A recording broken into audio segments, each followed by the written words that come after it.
Oh my God. Okay, let's try.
Good afternoon, Harlem and Harlems of the world.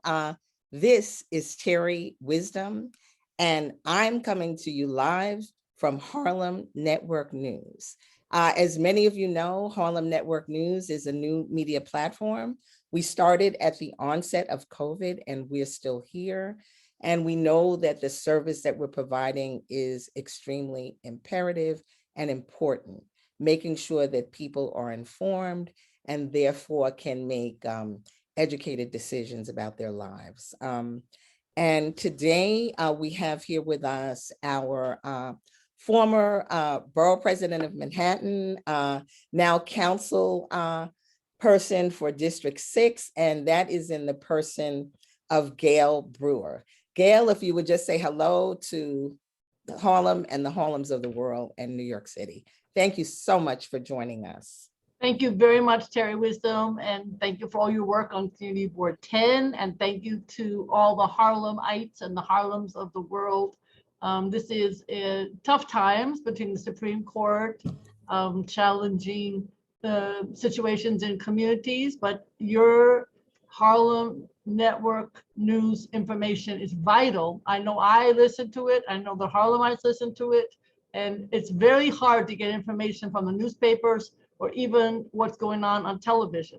So your local focus is phenomenal. So congratulations. Yes, thank you. Happy 4th to everybody. And I look forward to this. Thank you. Yes, yes. Thank you, Gail. And happy 4th and happy International Africans Arts Festival right out there in Brooklyn, in the park on Flushing and Navy, Commodore Barry Park. We interviewed the founders. It is 51 years old, and it's going straight through tomorrow. So another New York tradition. It's incredible. Before we go forward, I do just want to really just speak about what has been going on in our community, just the gun violence that's happened. I mean, since the onset of COVID, we have had so many losses. You know, we've lost lives to COVID. We've lost lives to the pandemic. We've lost lives to police violence. We've had massacres and shootings. And I personally was impacted. I lost my son to gun violence on November 5th, 2021 on the Shinnecock Reservation. So we just send up prayers. A young mother was shot on the East Side just a few days ago, assassinated in the street. A young promising college basketball star, Darius Lee, was shot out on 139. So we really just have to stand firm, send up our prayers, and really, really take some action. We're here with our city council person, and we're really today going to dissect what is happening with the DOE, which it is now called Department of Education, and the budget and all of that. And we're very grateful to our council member, Gale Brewer, for just coming on at short notice. But I think it's very critical that people are informed. We just came off voting for our primaries, and shamefully, only 2% of the people in the entire city voted. And so, I mean, we have so many mountains to climb in order to get ourselves right. So we're going to talk about the DOE, but I didn't want to go forward without really just sending up prayers for the families of those who have been murdered in the streets. Murder is coming from every direction, and we've got to figure out how to stop this, because even with what is happening in terms of the new gun laws. And before we go on, Gail, we're going to get to the education, but maybe break down for us what's going on gun law, what's actually happening, because I myself don't completely understand what's happening. Can people carry a weapon, not carry a weapon? Where can they carry it?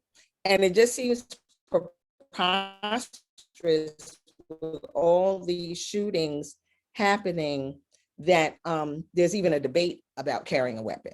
So if you could just, give us some clarity on that. I will certainly try. There's a couple of places where the gun law. Gail? Okay. Can you hear me? Yes, I can hear you. Thank you. There are a couple of places where gun changes have taken place. One of them, of course, on the state level, based on what happened at the Supreme Court. As we know, the Supreme Court said you can carry a weapon concealed. So the state of New York, as I understand it, just Thursday into Friday morning, tried to say that there are several places, schools, parks, private residences, private property, where you cannot carry a gun. The only time you can carry a gun into a store or into somebody's home or into a building, private building, is if there's a sign on that building that says you are welcome to bring your concealed weapon. So there's a presumption that everybody who does not have that sign cannot walk into a building with a concealed. So that should help. Of course, the federal level in response passed some legislation, bipartisan. It wasn't perfect, but they increased the type of person who, if violent or acting out or mentally ill, you can, as a mother, a friend, a neighbor, can call and say this person is very challenged in terms of his or her actions.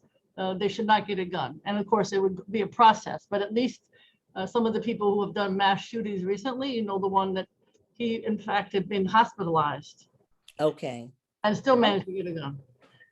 In addition, there's an older age. You can't just, one of the person who went to Buffalo on his day after his 18th birthday, went and purchased guns. Now you have to be 21, although depends on the type of gun. You can still buy a certain kind of gun if you're younger. And so what I do worry a little bit, because it's great that we can't walk everywhere with the concealed. We can't go to the parks, we can't go to the stadiums, we can't go to the private, we can't go to the schools, we can't go to the subway. I'm hoping that stands up to court challenges, because you can be sure the gun owners are going to go to court again. So people are nervous about that holding up. General Counsel Liz Fine to the governor says it will hold up, but in the papers you read that others say differently. So who knows? Right. Yeah. Of course, who's going to enforce it, Terry? Right. That's why I know as a legislator, you're in this and you know more what's happening than the average citizen. And Harlem Network News is really about knowledge and knowing that knowledge is power. So when they say concealed weapon, if it's concealed, that means that you can't see it. Or is there like a law that's happening where people can walk around with their gun out?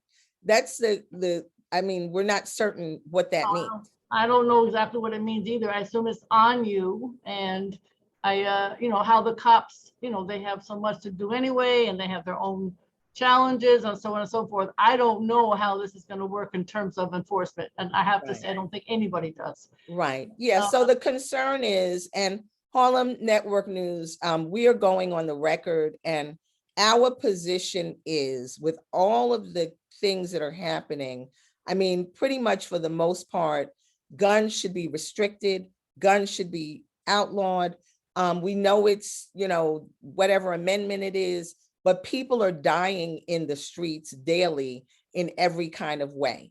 And our position, particularly on, I believe it's the AK-47 or the automatic weapons, those need to come off the streets, whether you're 18, 21, 40, or 90, because, you know, I don't think that most people clearly understand that those weapons, that bullet, when it enters a body, it ricochets off of organs, off of bones, tears up everything inside the body and exits. So the people whose children were assassinated in Texas, Vivaldi, their children were unrecognizable.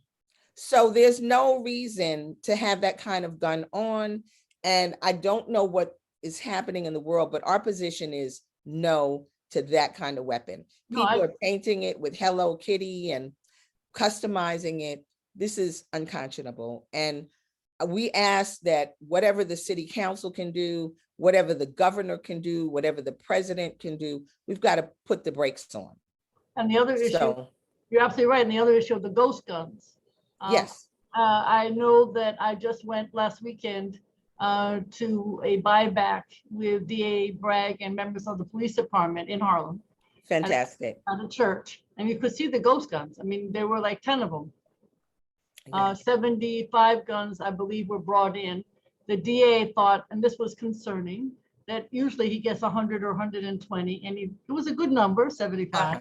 Okay. But he was concerned that because of the new law that the Supreme Court, you know, has perpetrated, that people were saying, oh, I might as well keep my gun, I can conceal it. So that was upsetting. It sends the chills down your back, actually. Yeah. But there were several automatic guns there, as you suggest, and quite a few ghost guns. And so Senator Schumer and others are trying to get them labeled. I think that's also trying to be done at the state level, and I don't know the status of that. But, you know, every time it's one step forward and two steps back. Yeah. And of course, the federal government, what they did not do, because there was no partisan, nonpartisan support, meaning Republicans, literally stopped the iron pipeline from traveling up 95. So you can still buy and, you know, buy them in whatever state and bring them up. And there's not enough of a serious background check there. And the gun camps where you can buy them in the open, they still can be bought. So it's a start, Terry, but it's a long way to go, as you have just stated. Right. Yeah. And I guess it's a circumstance where I just, as a mother, as a citizen, as an active member of the community, seeing what is going on. I mean, I was driving on Lexington and 128th, broad daylight on Saturday, and I thought it was firecrackers, but, you know, it was an orange streak. People were shooting, people were running, you know, so, I mean, we're concerning. And most of our citizens are not doing that. Most people are good people. They're working, they're taking care of their kids, but, you know, the communities are being penetrated and people are being harmed. So, you know, we have just a personal ask here at Harlem Network News that all of the government officials get together and really make this a priority for change. And I don't know what has to happen. I mean, you know, children and teachers are being killed and shot, and people still don't get it. So I'm not sure. I don't understand it, you know, because it appears to be, as what our grandparents used to say, common sense. Yes, and also domestic violence, of course. The gentleman who killed his girlfriend, as I understand it. Yes. Domestic violence. He had a record. Why does he have a gun? He obviously got it illegally. Right. As my friend, as our friend, you know, Stephanie McGraw from Warren, has been Beautiful. fighting on this for a long time in Harlem. Yes, yeah. So we have a lot of issues, but first we can identify them, we can talk about them. And for those of you who are just joining us, I'm Terri Wisdom. This is Harlem Network News, and I'm here with our honorable city council member now for the second time, our former Manhattan Borough President, who's very knowledgeable. So Gale, can you let us know, and it's in the person of Gale Brewer, what is going on in the city council?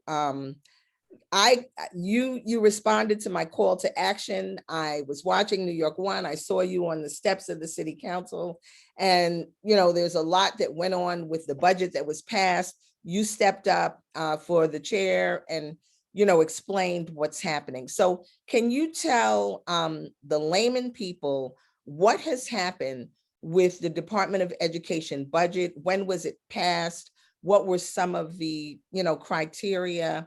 And why are we having an issue, or was there confusion now? If you could clarify. Absolutely, and thank you for the question. So the budget of over $100 billion passed in early June. And in that budget, to the credit of Speaker Adrienne Adams, who, by the way, is a terrific human being, first Black woman to head up the city council. There are 31 of us women of color. Okay. People of color are majority. And I have to say, being in this body in 2022 is fabulous. People are really smart and they do their homework.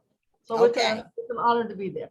So the budget passed with a lot of positive aspects. As an example, and I think people know this, twice a day from now on, the garbage litter basket is going to be picked up 6 days a week. Right now, it's just once, and the litter baskets, and they bring the rats. So that's positive. And there's money for parks. There's more money for cultural. There's more money, I hope, for human services and legal services.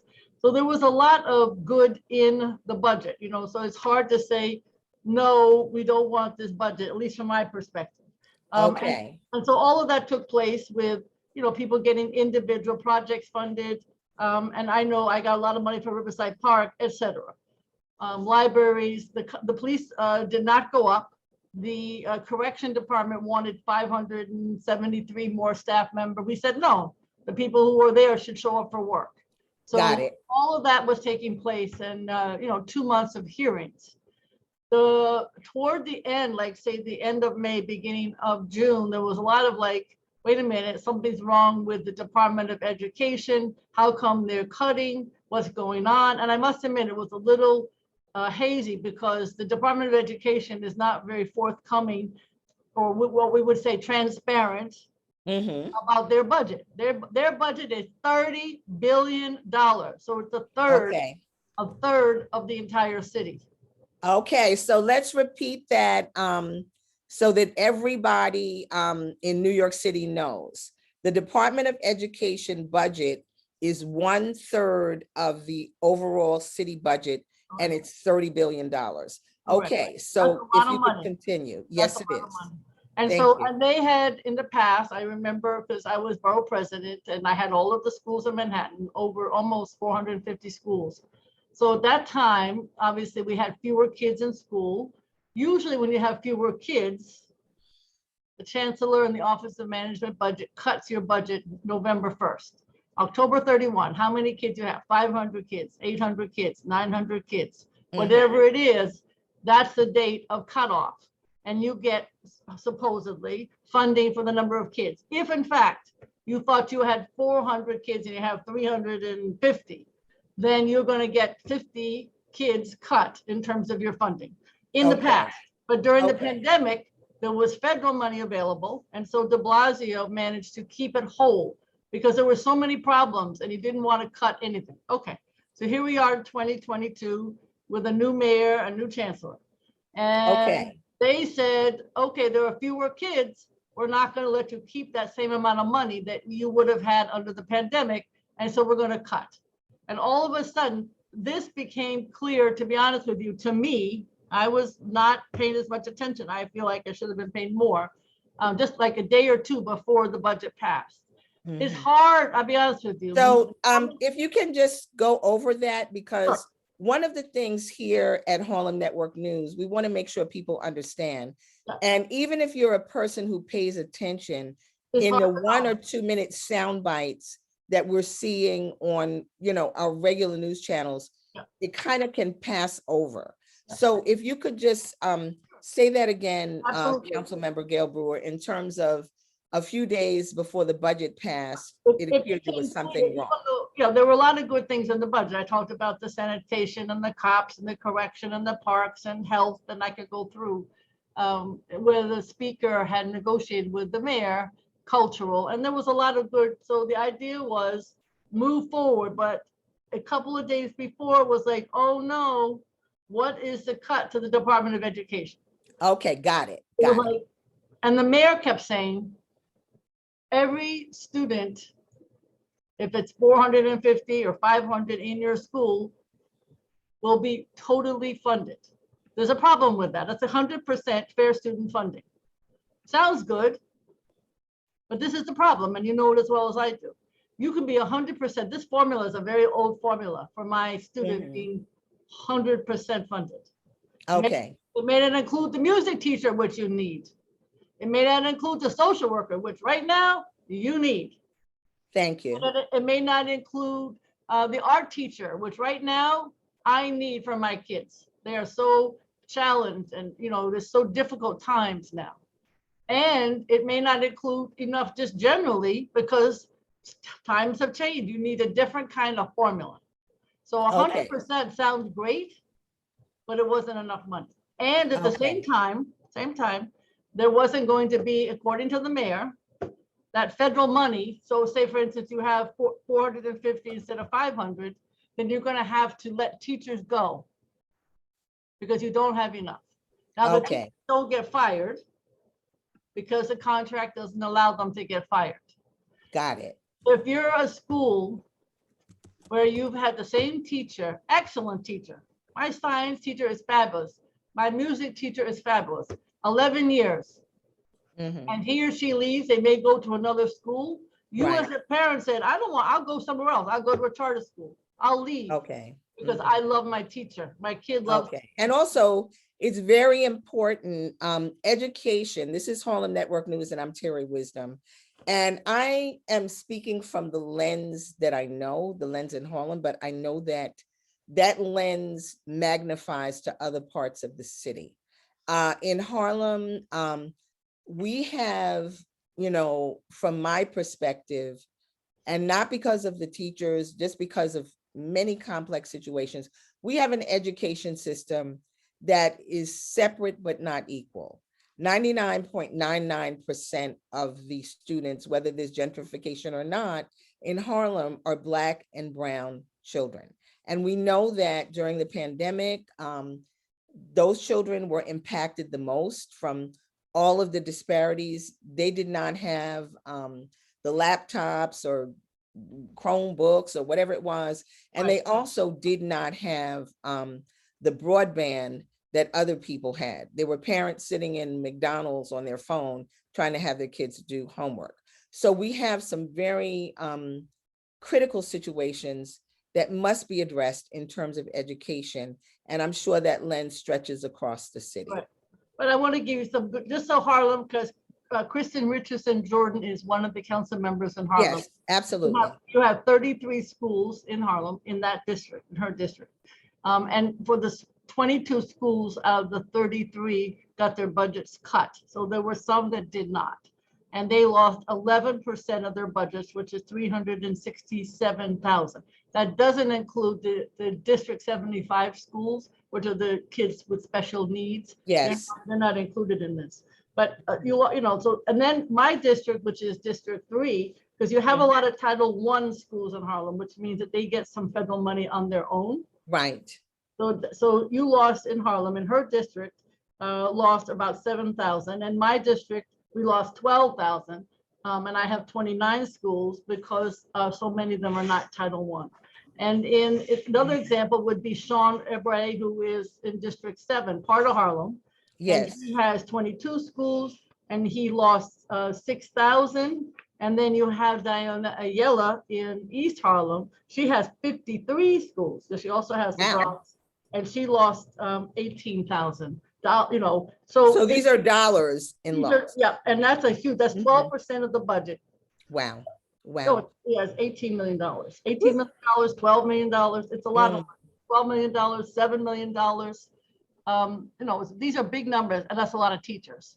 So you can see how upset people are. Each one of those 12 million, 7 million, 18 million, those are all parents too.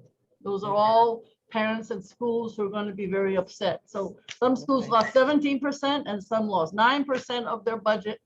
But this is the good news. It's all, we have in the last couple of weeks, last week to be specific, I put together a meeting with the education chair, Rita Joseph, some of the other council members, speaker staff, and people from the Independent Budget Office, the Controller's Office, the Citizen Budget Commission, and others, people from special needs schools.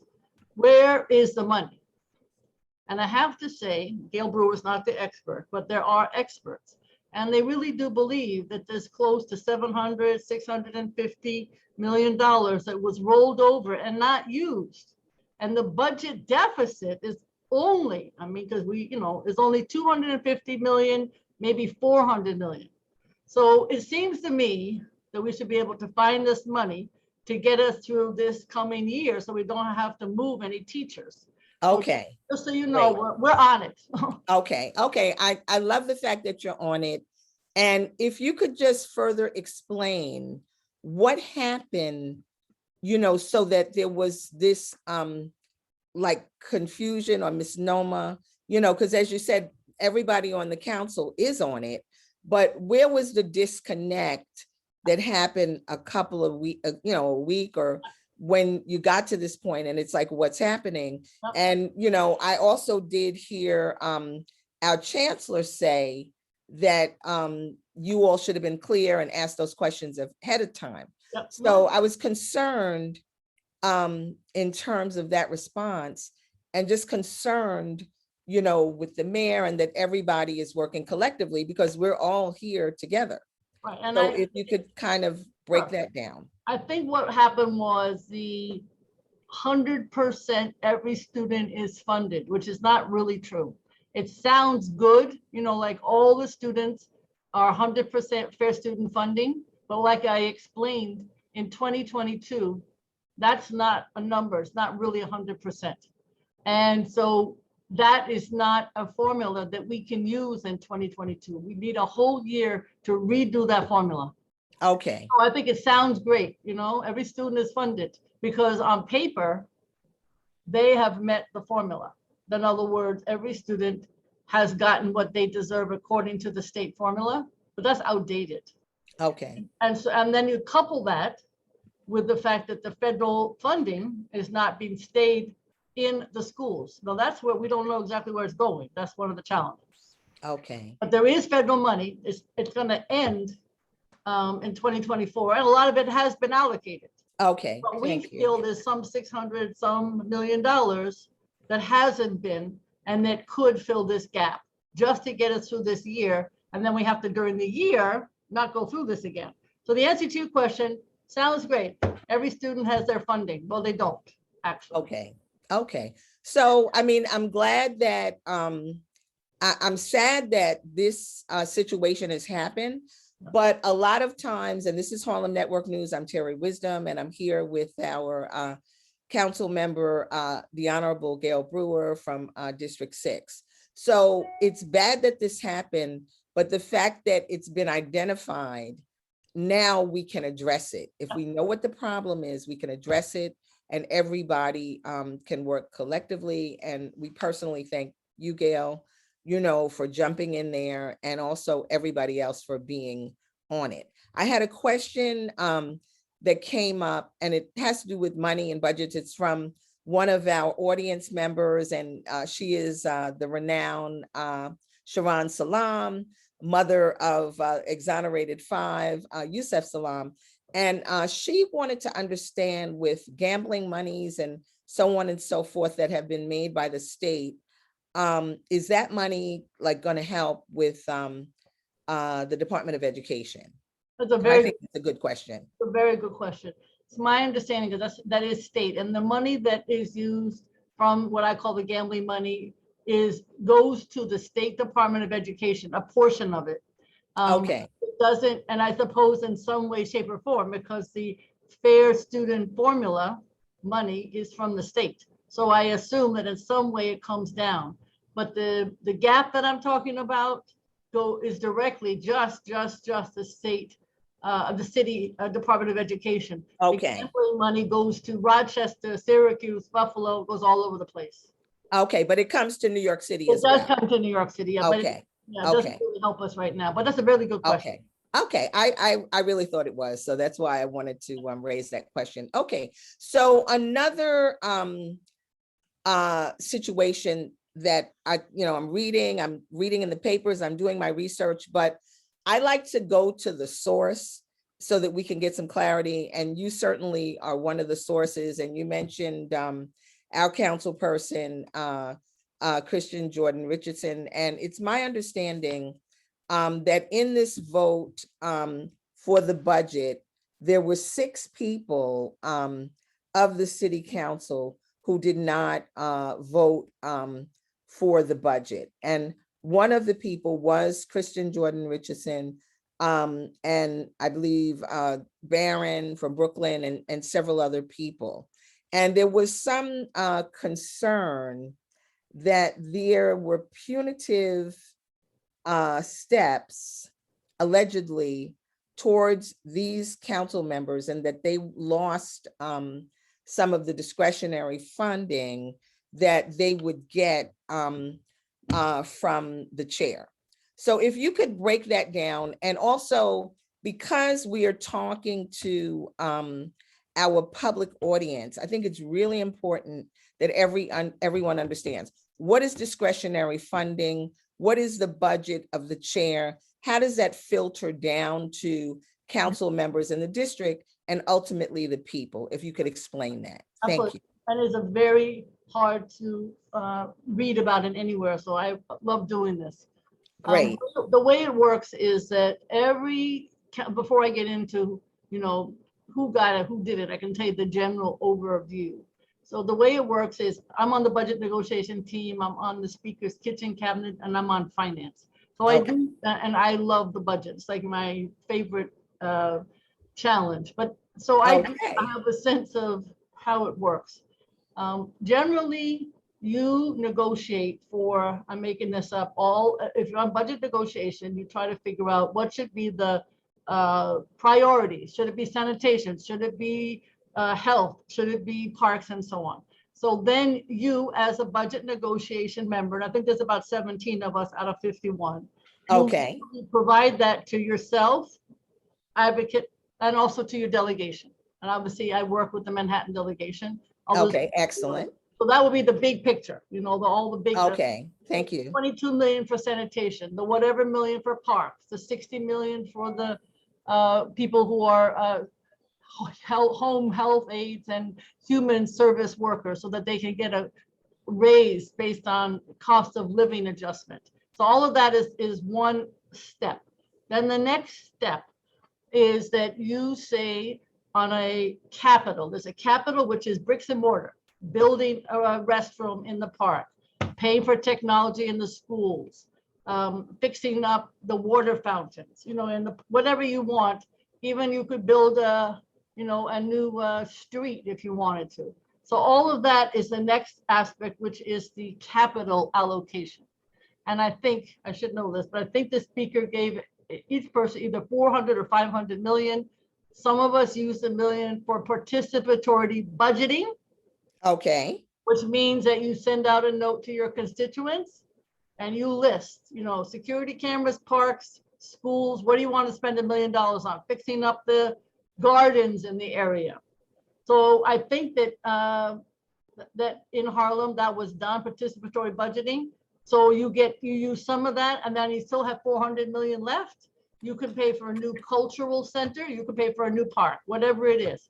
But it can only add up to 500 million. On the expense side, which is paying for people's salaries, you can say, I have the following organizations that I would like, pay for a park worker in my park, pay for another cultural worker.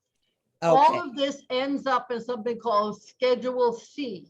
I don't know what C stands for, but it has something. okay. And that's Thank you. online.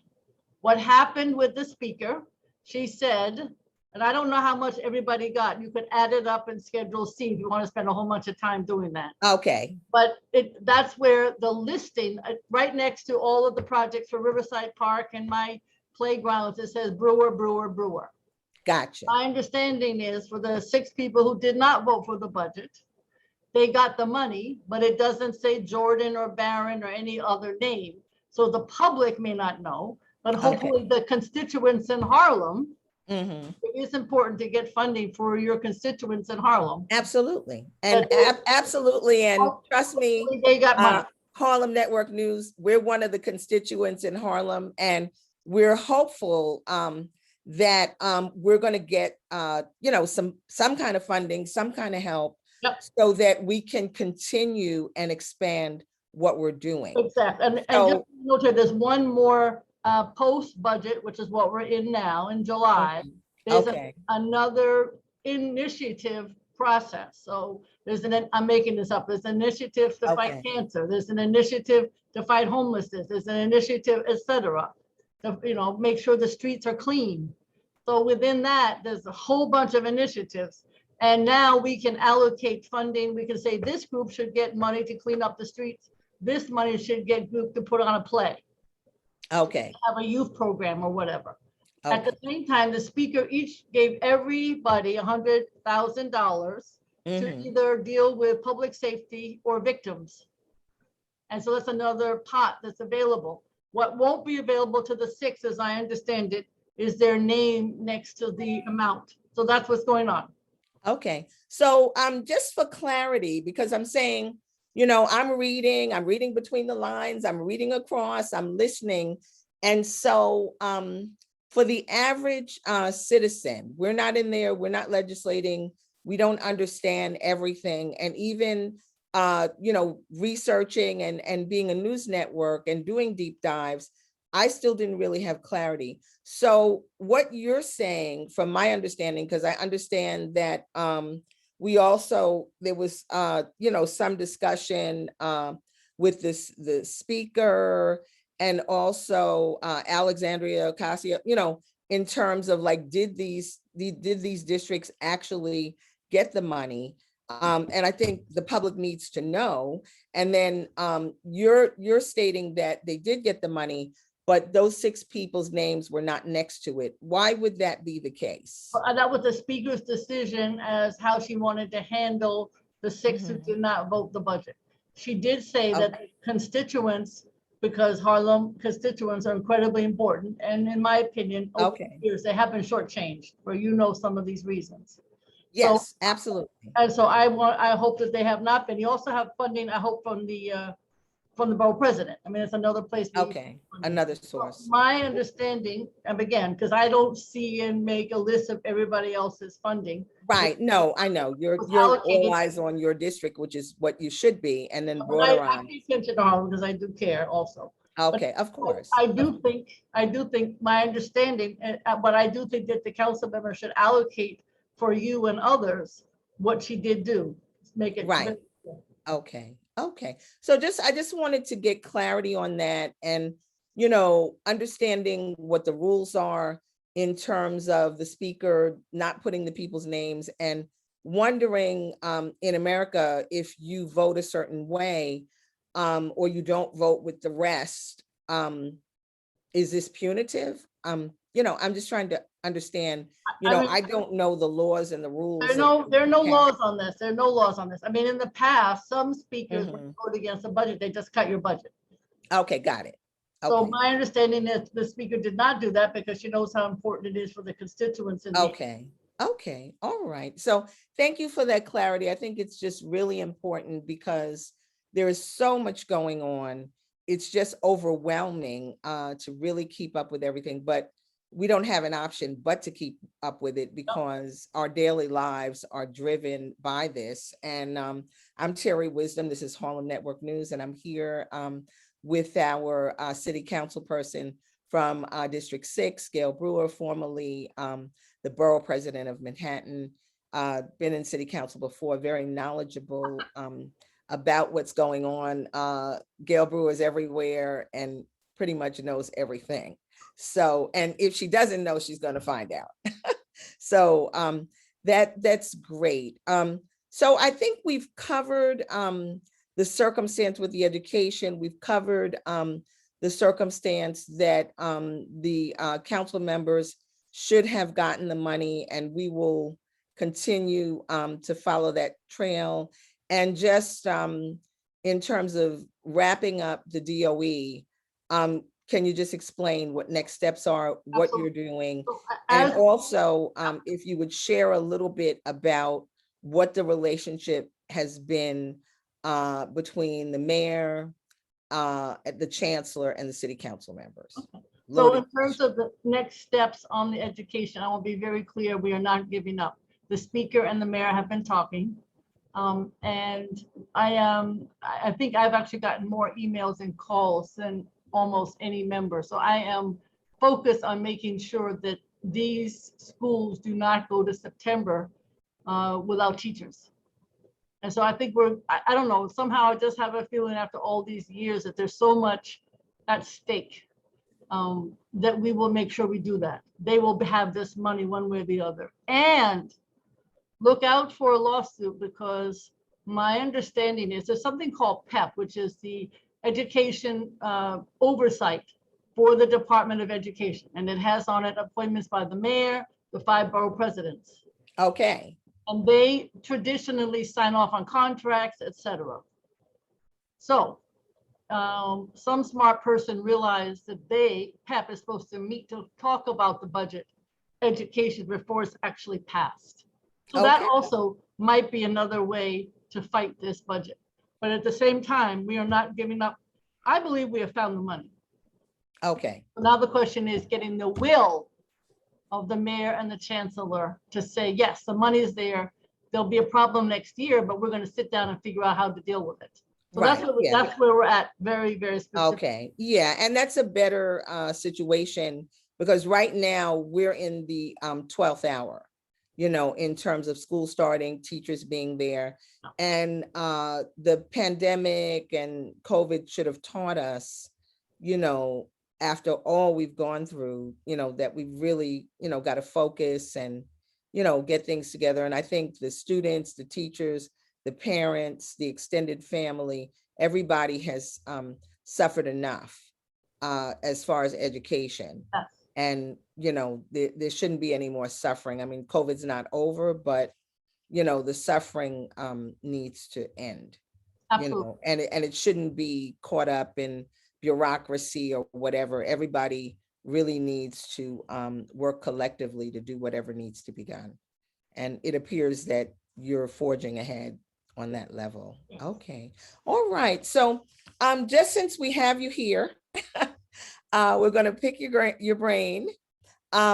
What is going on in terms of housing? How does the city council weigh in with what's going on with NYCHA, trust, privatization? What is it? Title IX vouchers? Because, you know, like I said, I'm researching, I'm talking to people. I'm Terri Wisdom. This is Harlem Network News. And the more people I talk to, I find out more information. And I find out that what I'm looking at, I'm not clear about.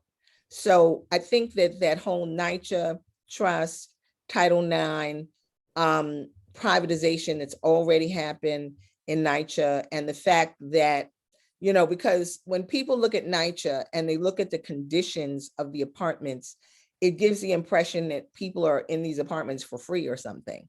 So let's be clear, they're not. 1/3 of your salary has to go to your rent. So there could be people in NYCHA paying $2,000 for deplorable conditions. So can you give us a breakdown in terms of what those things mean, and how does the city council connect to those kinds of things? Thank Well, you. first of all, Karina Sanchez is chair of the Housing Committee, and she's phenomenal. Okay. She's a very, very intelligent woman with lots of experience in her background. So you couldn't pick a better chair. So she had a hearing on Friday with the city, NYCHA, Housing Preservation Development, Jessica Katz, who's the housing czar, all about their plan, which they released, the mayor released this past week.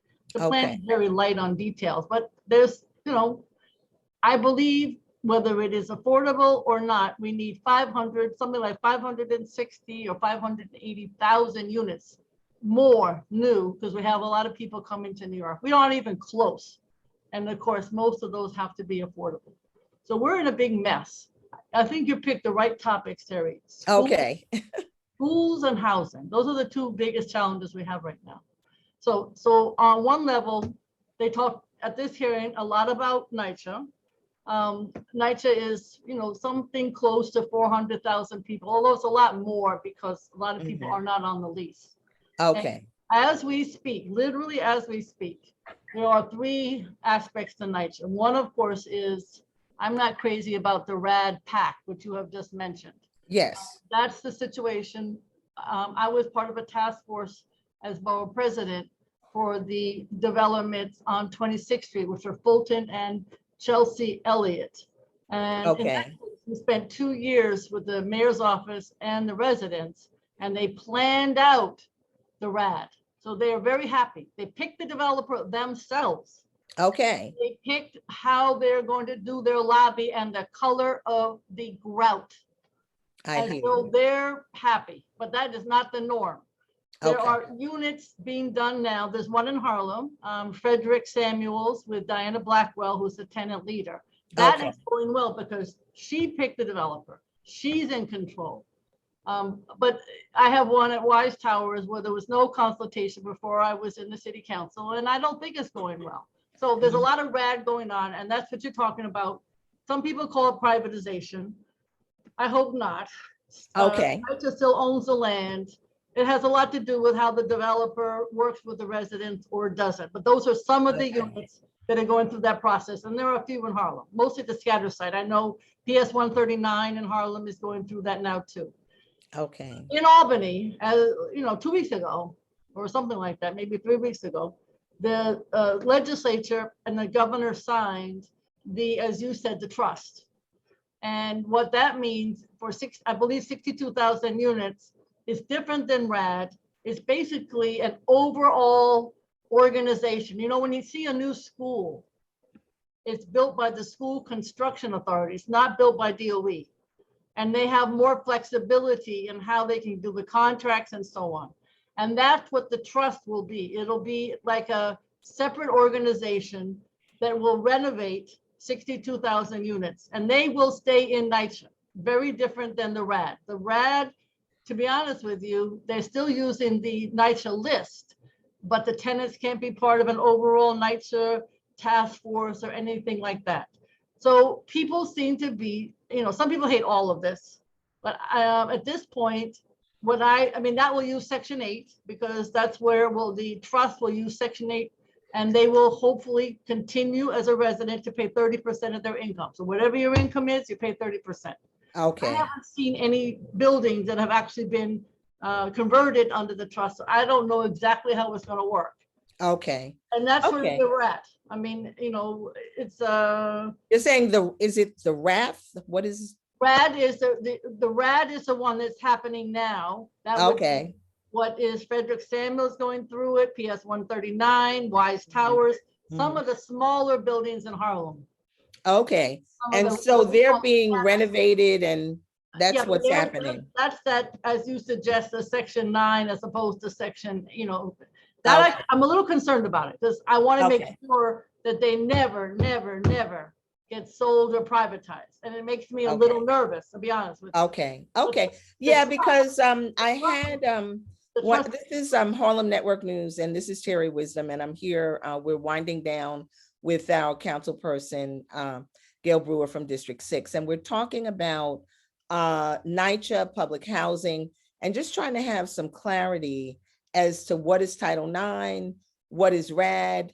You know, there are a few buildings that are working and pick the developers and redoing, you know, but the concern is, it was my understanding that with this trust or with Title IX, whatever that breaks down to, that there weren't enough vouchers for all of the people that actually live in NYCHA, and that there was a danger of people that live in NYCHA potentially losing their homes.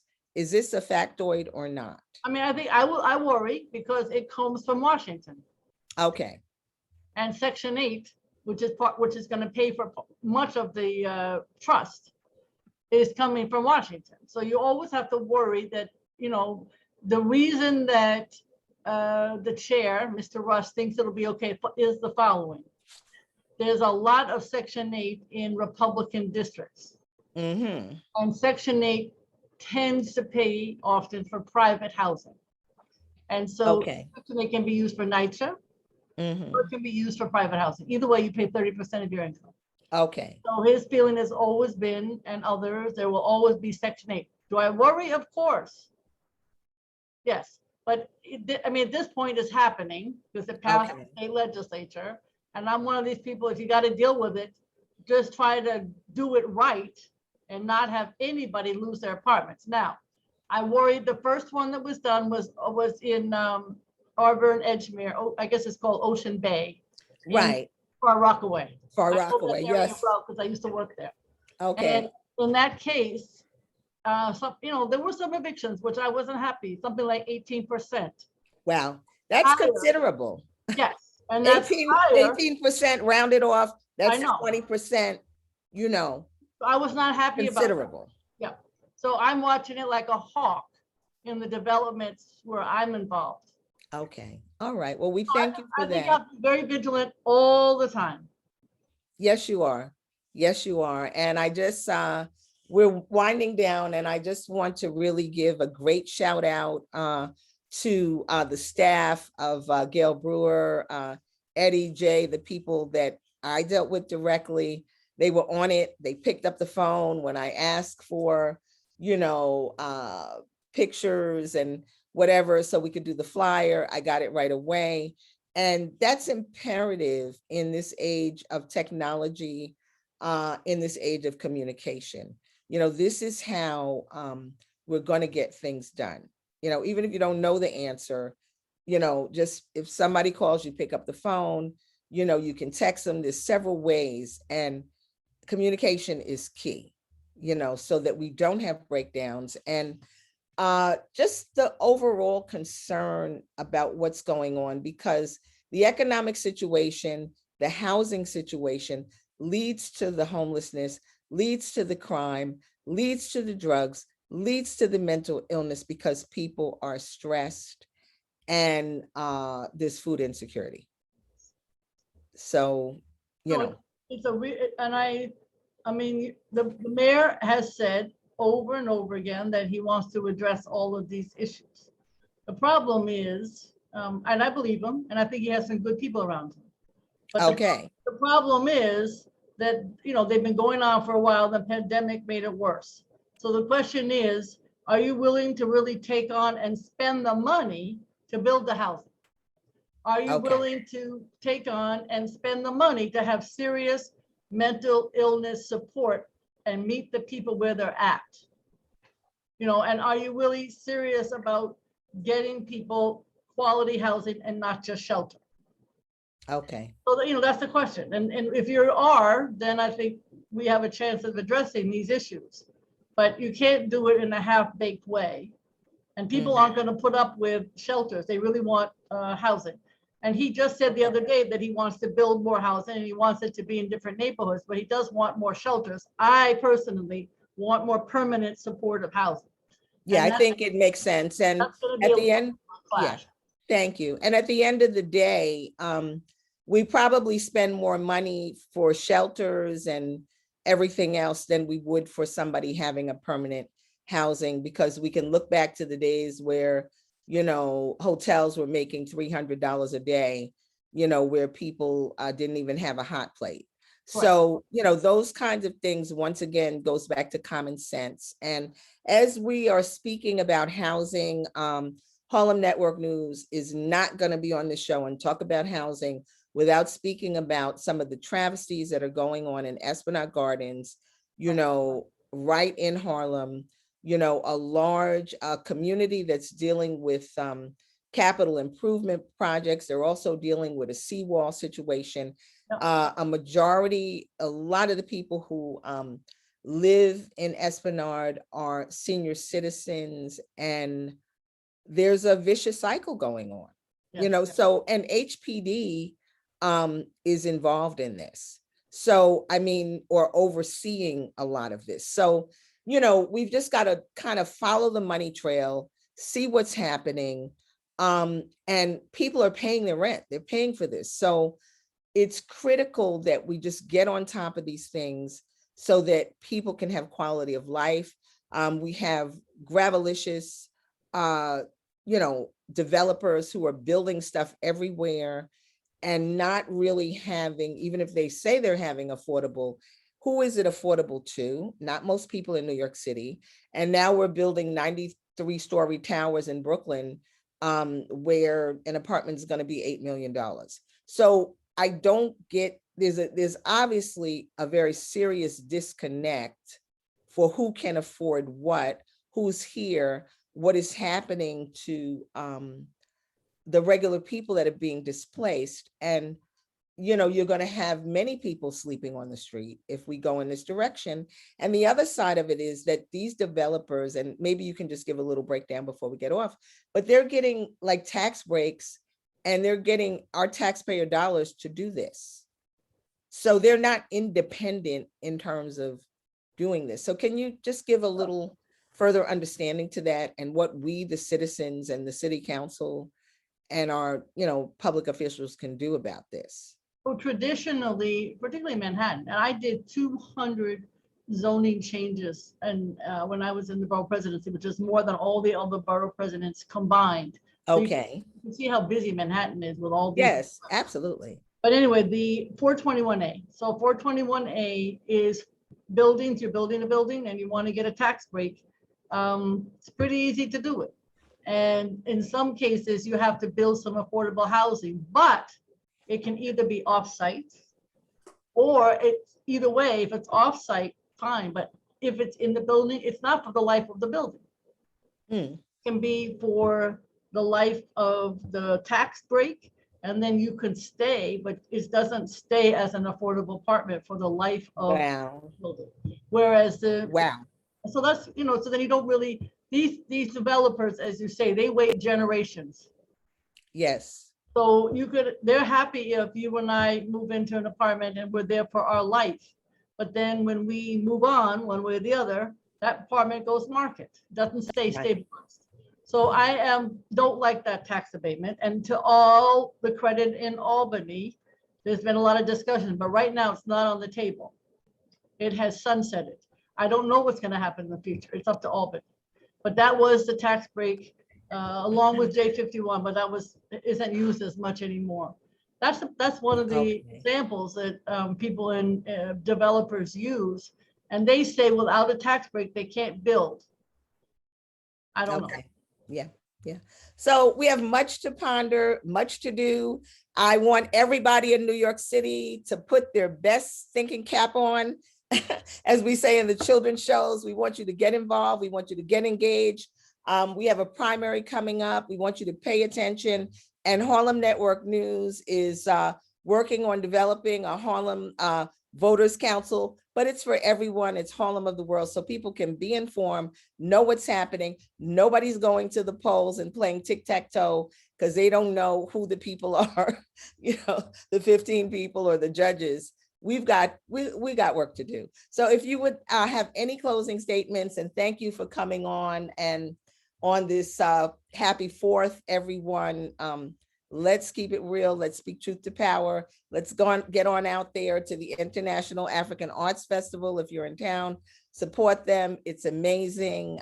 It continues. So closing words from you, Gale Brewer, and thank you for coming on this holiday weekend and short notice.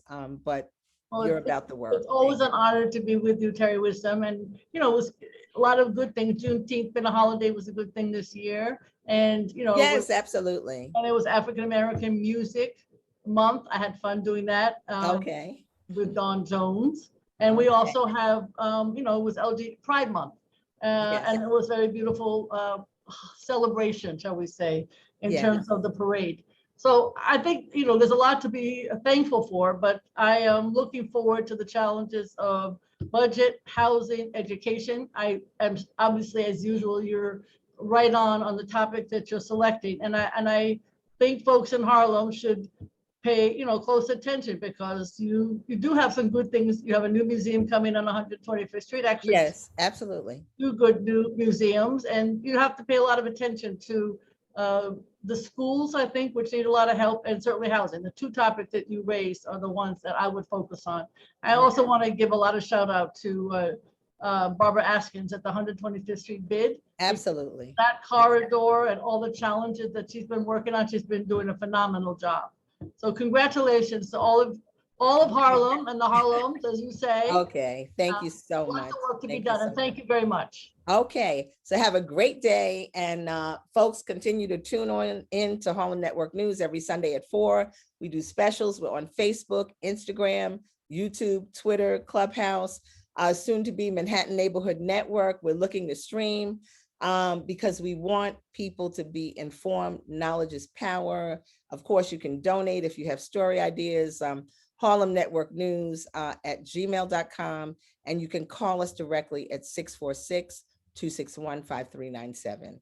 Have a blessed and prosperous day, and be safe all. Thank you. Thank you, Councilmember Gale Brewer. Have a great day. Take care. Thank you.